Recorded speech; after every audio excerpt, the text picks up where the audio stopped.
25th question. The total of sales return day book was overcast by 10,000. Now, if I know what are the balances of sales and sales return, this entry is completed at that moment only. I will make you understand. Sales has a credit balance. Sales return has a debit balance. Now what happened is the total of the sales return day book was overcast. This word is very important. Overcast by 10,000 means over by 10,000. So I need to reduce it now. When the balance of the sales return is debit and it is overcast, to bring it down to the amount of 10,000, won't you have to credit it? Simple logic.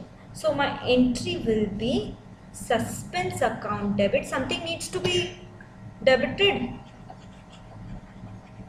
Suspense account debit 10,000, and since sales return is overcast, undercast it by crediting it. So to sales return 10,000. So this is done. A simple entry. Just you need to know the debit credit nature. That's it. 26th, something about bills receivable and bills payable. So let's first understand. Bills receivable are assets, bills payable are liabilities. Okay, reading the question.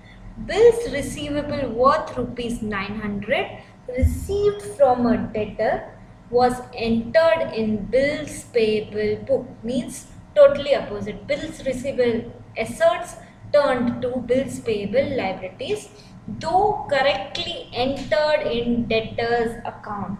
So debtors account, it has been posted correctly, but there is a problem with the bills receivable and the bills payable. So what will be the right entry?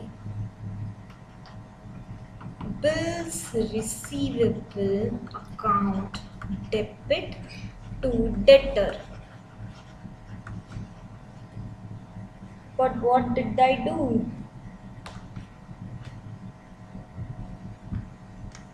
I have put it as bills payable, debtors account debit to bills payable. Okay, so what is the reverse entry?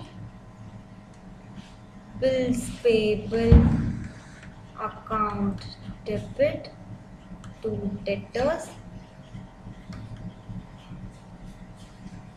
and compare the two to get a rectified entry.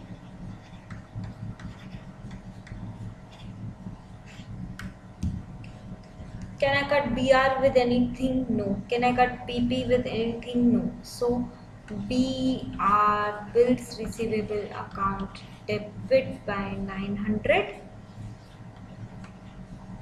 BP, bills payable also debit by 900.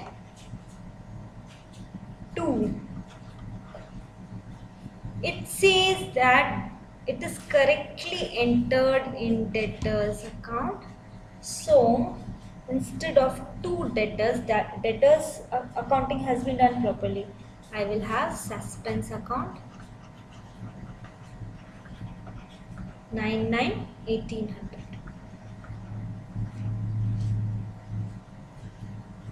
Okay, now going on to the 27th question.